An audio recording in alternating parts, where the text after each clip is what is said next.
Welcome to the Lien podcast with Compliant Clients founder and CEO, Dr. Survam Patel. Well, hello again and welcome to the Compliant Clients podcast. It's the Lien Line with Survam Patel. He is a doctor of pharmacy and the CEO of Compliant Clients and been doing great work for law firms for a long time. How long have you had this company? We've had it since 2021, but we've been working with personal injury law firms since 2018. So what brought you into that? Obviously, as a doctor of pharmacy, you probably were dealing with some of the medical directives that personal injury firms had. But what was it that made you see the opportunity here to offer this kind of assistance to PI firms? Absolutely. Just like how pharmacists like to be helpful with their patients stepping out behind the counter, I took the same initiative and I talked with personal injury law firms and I asked them, what else can I help you with outside of your patients or your clients' pharmaceutical needs? Like, what other issues are you having? And among a lot of their grievances that they named, they also did mention that a lot of their clients could not make their medical appointments after being injured in a car accident through no fault of their own because they just didn't have transportation to the doctor's office. And that's because of a variety of reasons. But one of the main reasons was their car got totaled and they couldn't afford Uber and Lyft to get to the doctor. So that's what really inspired Compliant Clients to take off to provide transportation on Lien. Now, I know a lot of attorneys watching this, especially PI attorneys, understand this, but for those that don't, and I'd be one of them again, why is it so important that they make all their medical appointments when they've been injured? Yeah, great question. So if you, as a client who's injured in a car accident, if you start missing your medical appointments or don't adhere to your prescribed treatment regimen, it jeopardizes your cause of action when you are involved in a lawsuit against a defendant. And that means that if you are claiming that you are really injured, but you have a documented trail showing that you're being non-compliant with your medications or your treatments, it just goes to show that you're not having any pain and suffering. And therefore it can and definitely will devalue your case and your claim. Yeah. And as we all know, personal injury covers a wide variety of cases, everything from slip and fall to car accidents. And again, for everybody that's ever had anybody, slip in their backyard on something and you think you're going to lose your house. I mean, there's a real reason why that people need protection, and personal injury firms help people on the back end of that. But also because of punitive damages, I think it's also a warning shot to corporations to do due diligence and do the things right that they should be doing. But again, there's a whole nother area, and we're going to explore that today with our first guest, which is Dan Gilleon from the Gilleon Law Firm. Dan, good to have you here, man. How are you? I'm pretty good. Thanks for having me. You've done a lot of TV over the years, and, yeah, and a lot of really tough cases, women that are victims of sexual assault or victims of people under the color of authority. You were doing personal injury, I guess, early on, and you gravitated toward this.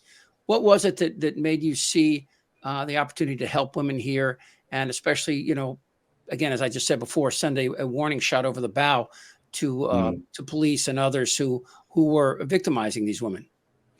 Well, I still do personal injury, but, as you get kind of more experienced in litigation, you tend to get, you want to focus less on the smaller sort of cases. So I'll do like catastrophic sort of injuries or wrongful death, that sort of thing. It just isn't a large volume of cases, but I still do the injury. And sexual assault cases are really very similar to any injury. A lot of times you're dealing with, psychological treatment and dealing with psychologists as opposed to medical doctors or physical therapists, that sort of thing. But it's really the same sort of deal. That the difference I've seen, and what is why I gravitated more towards sexual assault, is the plaintiffs themselves tend to be better, and in a litigation world as a plaintiff's attorney, by far the most important thing is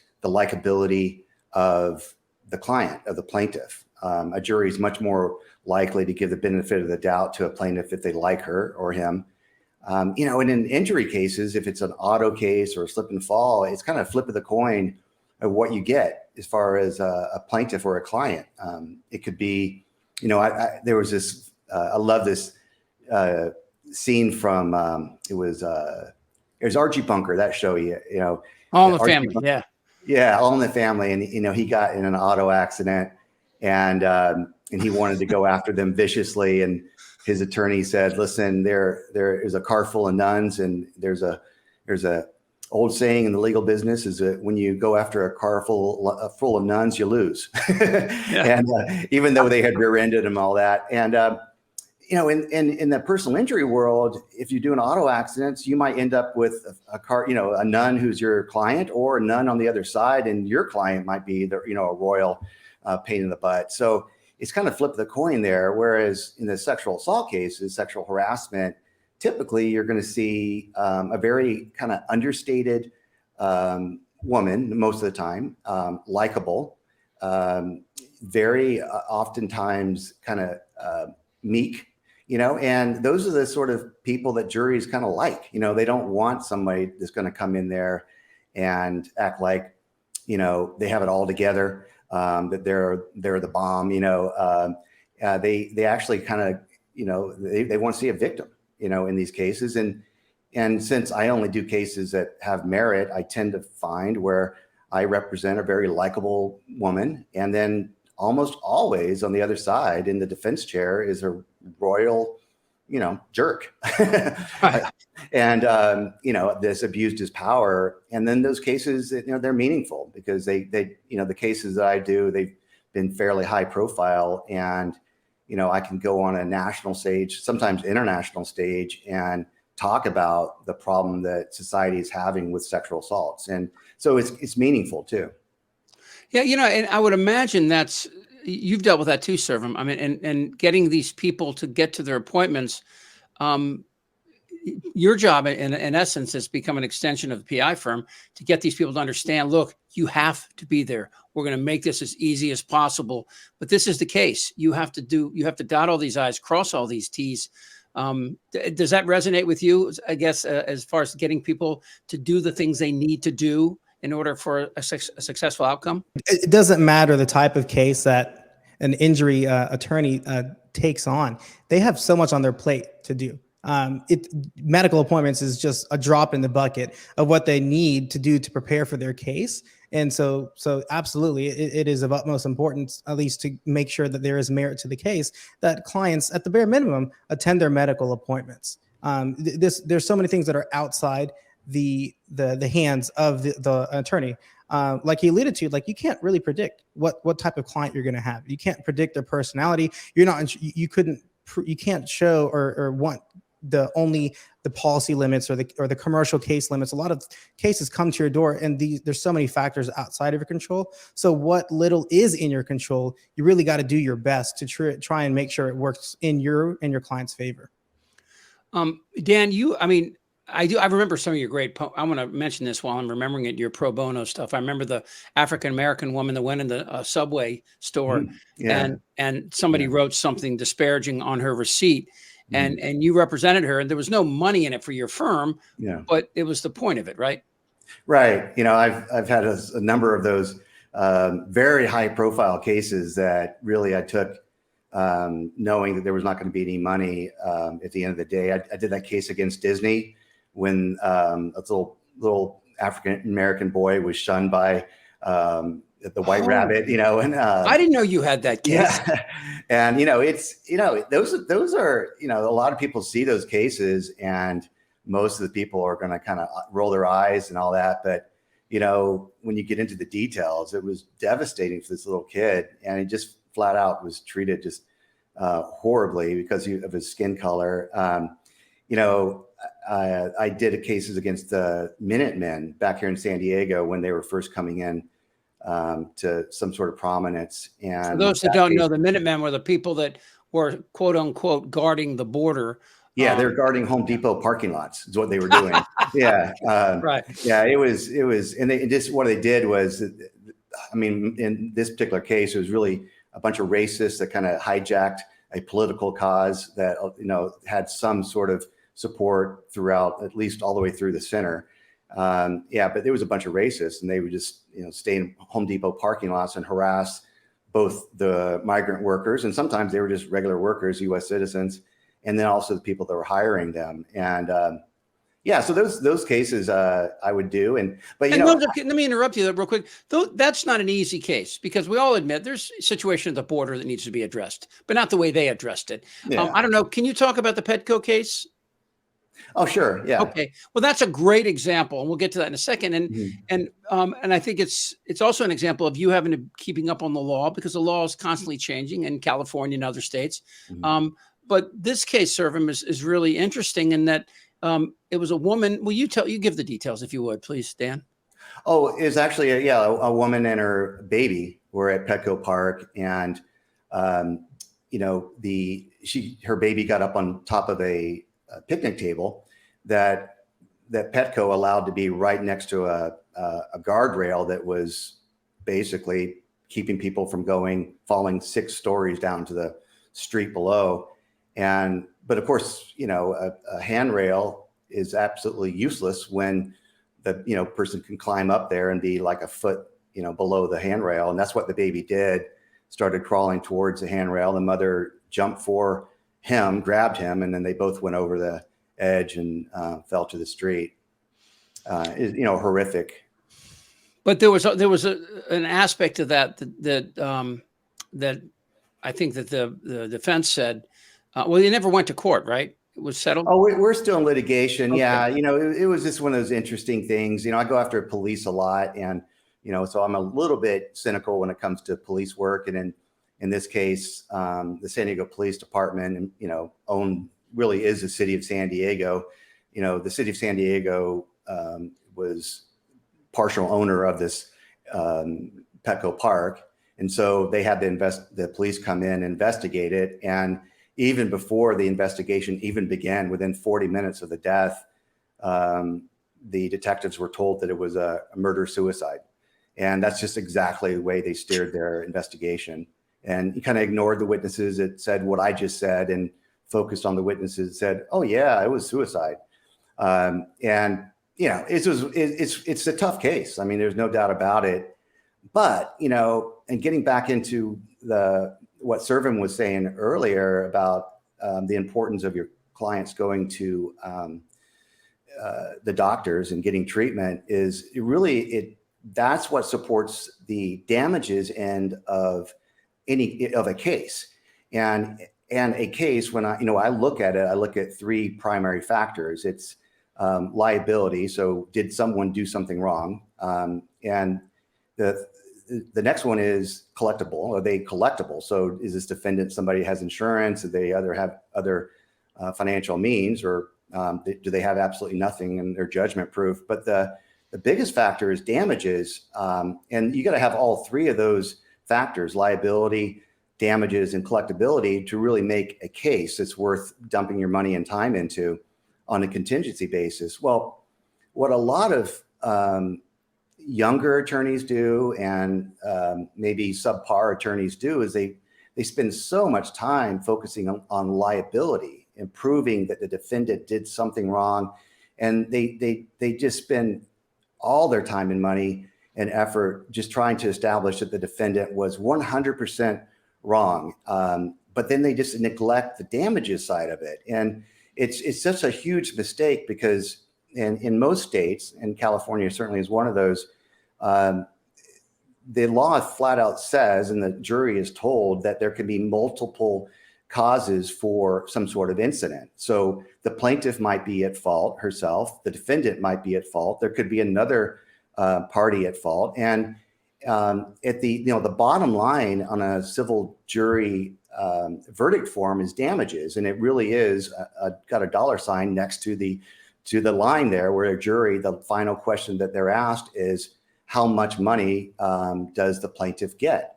Well, just before that, they have to put in percentages of liability. So they might put down 1/3 defendant, 1/3 plaintiff, and they might attribute another third to somebody that was uninsured or was judgment proof. And so now you've got a verdict where you're going to be able to collect 1/3 of whatever the jury has put down there for a number. So, so let's say the jury comes back at $300,000. Well, if it's the defendant, the only one that's collectible is 1/3 at fault, then you're going to recover $100,000, right? Well, what happens if you just work up damages? And so instead of going for a case that is, easily $100,000, but your client hasn't gone to treatment, so they may need a surgery, but the jury isn't buying it because they haven't gotten treatment and they're not acting like somebody that needs a surgery. If the jury believed that the person needed a surgery, they would have given them $600,000, but instead they only gave them $300,000. Well, now you've spent all your time fighting liability. You lose, you get 1/3 against the defendant, and you get $100,000 versus just saying, "Hey, I'm never going to get more than a third against this guy." Wow. And now I get $200,000 because I worked up damages properly. So I always, what I say to all of my associates is I just say damages, damages, damages, damages. From day one, you work up damages. It's easy if your clients go to treatment, and it's absolutely almost impossible if they don't go. And so it's really comes down to a numbers game, but that's why it's so important for the clients and the plaintiffs to go to treatment, because like Survam was saying is, if they don't go, a jury is going to look at them and say, well, it might be possible that the reason you didn't go to treatment was because 1, you didn't have money for Uber, or 2, you didn't have insurance. But it might also be possible you didn't go to treatment because you didn't need it, and so and if they just don't give the benefit of the doubt to the plaintiff, they're just going to say, hey, it didn't prove he needed it, and so we're going to give him $100,000, even though he says he's going to need a back surgery. And that's really where it comes down to is what Survam does is help attorneys build their damages cases. And a lot of times these attorneys don't even know why it's important, other than, they'll just hear time and time again from the adjuster is like, well, there was a delay in treatment, or there was a gap in treatment. A gap in treatment is a scenario where you get your plaintiff, your client, he goes to the first 5 physical therapy sessions. He's been prescribed, 15 sessions, but he stops after 5, and then takes waits 2 months, realizes he really should have gone to the final 10, and then he starts back up. Well, that's called a gap in treatment, and an insurance company is going to look at that and say, you stepped on that landmine. Or there could be a delay in treatment. Or they could also say maybe you got injured from something else in that period of time, right? Well, they could, but I mean, it's much, unless they can point to something that actually happened, a jury's not going to, really buy into that. There won't be evidence of it if the plaintiff says that there wasn't. But really it comes down to is a jury, juries, in my experience, the biggest, the main thing you need to do is keep them awake. They come in and they're volunteering their time. They've got all sorts of stuff going on at home, and they really don't pay attention a lot of the times. And they're not going to dig down there and start saying, they're going to go with gut feel. And again, if the plaintiff isn't likable, that's not a good gut, that you're not going to go his way. But even if they like the guy, but he just isn't acting like someone that they think, who was truly injured. If you're not acting the way that, just like a person that the jury thinks who was injured, they're just not going to go your way, and it could be a scenario where they just have no idea, but they're just saying, hey, he didn't go to treatment, so he wasn't injured. I remember hearing the classic case of the guy gets in an accident, ambulance comes on the way to the hospital, the ambulance gets in an accident. And so at the end of the day, what caused the damages, but that's kind of along the lines, Survam, when you talk to PI firms, are there some that, like Dan says, just have no idea, that don't understand the importance of keeping all these appointments and the medical directives? Absolutely. There's always a subset of law firms I talk to that have been practicing for 20 years, for 30 years. And I inform them, or my sales team informs them about our transportation on lien services. And the number one response we get, outside of saying, hey, that's a pretty good service, is them saying, we've never had that problem. They really truly believe that all of their clients have made all of their medical appointments all the time. And I have to educate them as saying that, hey, it's probably something that maybe you might want to train your pre-lit team to start asking. You might be thinking that because you just don't know, and you don't know until it's too late. And just like Dan was referring to, juries can see through that. And even though most of these cases, they don't go to court, because the defense knows that juries see through, what a gap in treatment means or a delay in treatment means, a lot of software has been built around this to incorporate this, to devalue the case. So one really big software, I'm sure, Dan, you're aware of this one, Colossus. Colossus is a massive software that takes all sorts of endpoints and data points into consideration when valuing a case or devaluing a case. And when you have a gap in treatment or a delay in treatment, that significantly undermines your cause of action and the value of your case. So this does not just affect, cases that go to court. This affects every single case. And, raising awareness of this issue is just the beginning, as well as, of course, offering a solution when it's appropriate for your client. I always tell law firms, like, if your client can afford Uber and Lyft, do it. If they can afford the bus, they can get a family member to get them to their medical appointment, do it. We should be used as a last resort scenario because it is a medical bill as well. A lot of law firms don't know that. Law firms are like, well, I'm aware of this issue with my clients and I'm the one paying for Uber and Lyft. How are you different? And I always tell them that the easiest way to differentiate ourselves from that is when a lawyer does it, it is a non-recoverable, non-compensable case expense. When we do it, it is considered a medical bill, as we are a medical provider, meaning it is recoverable, it is compensable, it is included in medical damages. So really big difference, not to mention, of course, we're freeing up their staff's time to focus on a lot more important legal matters and not administrative duties that take up their staff's time, money, and payroll. Another thing too, and you may not see this firsthand, but I always see it, is that a lot of my clients, they'll go to the first few sessions, and I deal with a lot of psychological treatment sort of cases where they'll go, they don't like it, and no one's contacted them from the firm to make sure that they're continuing to go, so they just kind of like stop going, thinking that no one's ever going to notice, right, including their attorney, and all of a sudden you find out when it's too late. In a personal injury case, it's if 3 or 4 weeks have gone by and that person has missed now, 5 different treatments, that case has been gutted as far as Colossus is concerned. That gap in treatment, I call them landmines, and that lawyer and the client just step right on that one, and there's no taking that back. You'll never hear the end of the gap in treatment or the delay in treatment card that the defense attorney is going to wave around. It's just never going to stop. They're never going to stop arguing it. And a lot of times it's simply because the plaintiff or your client just doesn't think anyone's paying attention and they just don't want to go. Now, if they have someone that's following up on them all the time, they're not going to think that. They're going to be like, okay, I got to go. I'm going to do it. And they're maybe even being encouraged by Survam's firm.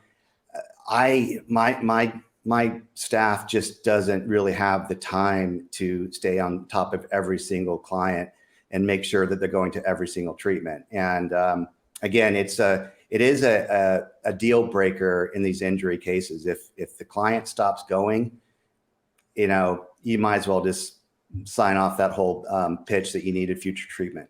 It seems to me that one of the things that we talk about is keeping up with legal trends across the country. And one of the trends that I've been reading about is, and Florida's a good example, is where tort reform is really hurting the plaintiffs that have been injured. And obviously, you said this to me when I met you about 10 years ago, that in personal injury, money is justice. Nobody's going to jail.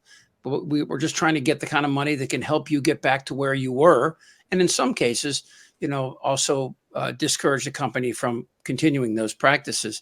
Where are we right now? And both you guys are probably aware of this. I'll start with you, Dan. Where are we right now nationally in respect to torts? Well, there's ever since that McDonald's case, which actually came in the middle of a significant push for tort reform. They just used the McDonald's case because it was great for them at the time, but they were looking for a good case, an example. The irony is that really is a bad case. Yeah, it was horrific. The jury looked at it and gave her a lot of money because it was horrific. But the average person you come across, average juror that we voir dire, they're never going to believe it was anything other than a frivolous lawsuit. But there's been efforts for a long time to try to, what we're looking at mostly is curtailing the amount that attorneys can charge. They try to curtail that, even though I think it's unconstitutional. And there's been some states like Florida who have gone in there and on, say, medical malpractice cases and have ruled that it's like you can't get in there and start interfering with the citizens' rights to enter into contracts. But there's another push coming up right now. I've kind of stopped worrying about it too much because I've seen them come and go. It's always a political seller for someone who's got is trying to pass a bill that really is meant to favor whoever their interest is, and they'll just throw in something in there, and by the way, we're going to cut attorneys' fees too, and that's and all of a sudden they get all sorts of support. But the problem that they have is they realize that they could pass a law that's going to be unconstitutional and just be a big nothing. Curtailing the amount that an attorney can charge in an injury case is significant because almost all of these are on contingency fee basis. So I have to risk money and time on a case.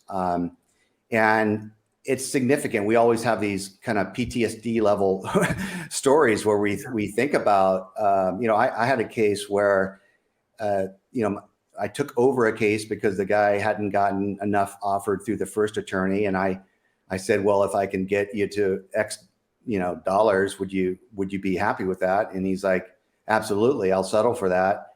And then we got an offer for $200,000 more than that amount. And he thought we had done such a great job that he said, no, I want, 1.3 million. And the jury came back and defensed him. And I lost like $200,000 of my own money.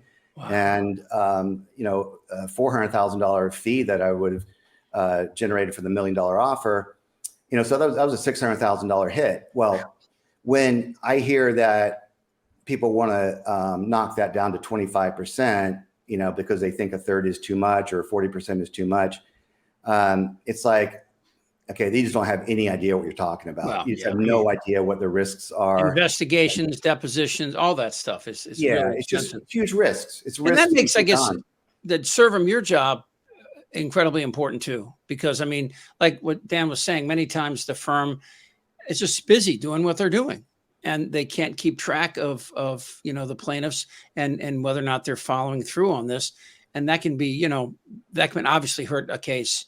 But it's I mean, to me, it's the thing I love about Dan is being an advocate for these women, and I've seen some of these cases and watched him work. And also, I think one of the reasons why you get settlements, Dan, is that they know you're like that dog that just won't let go of the trousers. You'll go on media, you'll make the case again and again, and defendants don't want that. They really don't want Dan Gilleon in their face. Yeah, the stats are that about 96 to 98% of all cases settle, right? So most cases are going to settle, and I don't think my success rate as far as settlement is any different as far as the percentage of them settling. But what's different is that I settle for what the cases are worth, as opposed to some of the other attorneys that, they would rather spend 10 hours and settle the case for half of what it's worth than to work 50 hours and get full value because their hourly rate's higher. And, and they're the ones that also will sometimes cut their fees, down to 25%, but they know full well they're just going to get the first. Right. They're going to settle for the first amount offered, whereas different plaintiffs firms, they say, no, we're not going to settle unless it's a fair value, and then we're going to take it to trial unless you offer that.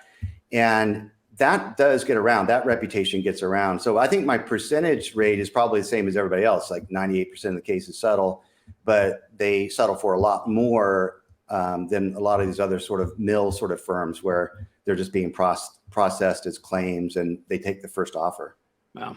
I know I grew up in law enforcement family, and I know that it bothered my father and his brothers, bad cops. And I know that's that you get, that your job is to help these guys, to help the good guys stop the bad guys from doing these things to women. And in those particular cases, and and it works. It's a long road, and it's sometimes, it takes a while. It's hard to get people like, this, especially in some cases, it's hard to get people out of positions of power that they're in, but that's originally how we met.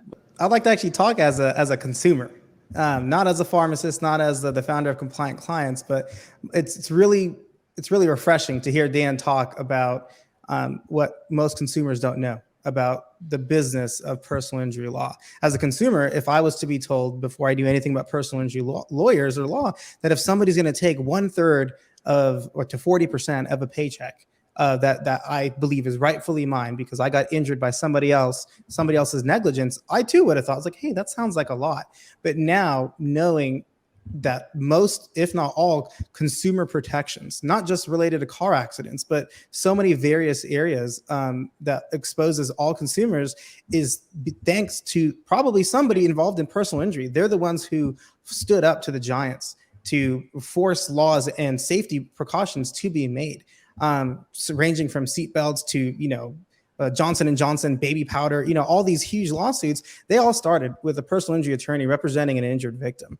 And I think now that I know that how much attorneys are risking, they not only do they deserve every cent that is coming to them, but I also believe just from the business side that attorneys would be wise, of course, to minimize the amount of risk that they do have.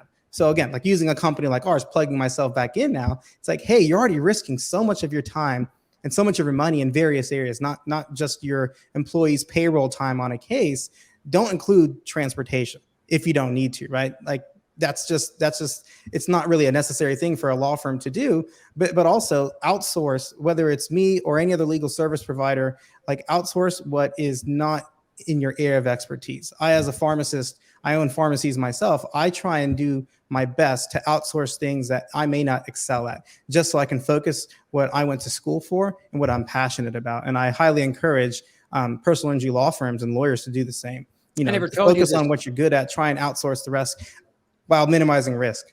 I never told you, I interviewed Erin Brockovich once, and she told me, she would drive down there and personally drive these kids dying of cancer to their doctor's appointments and their parents who were also sick.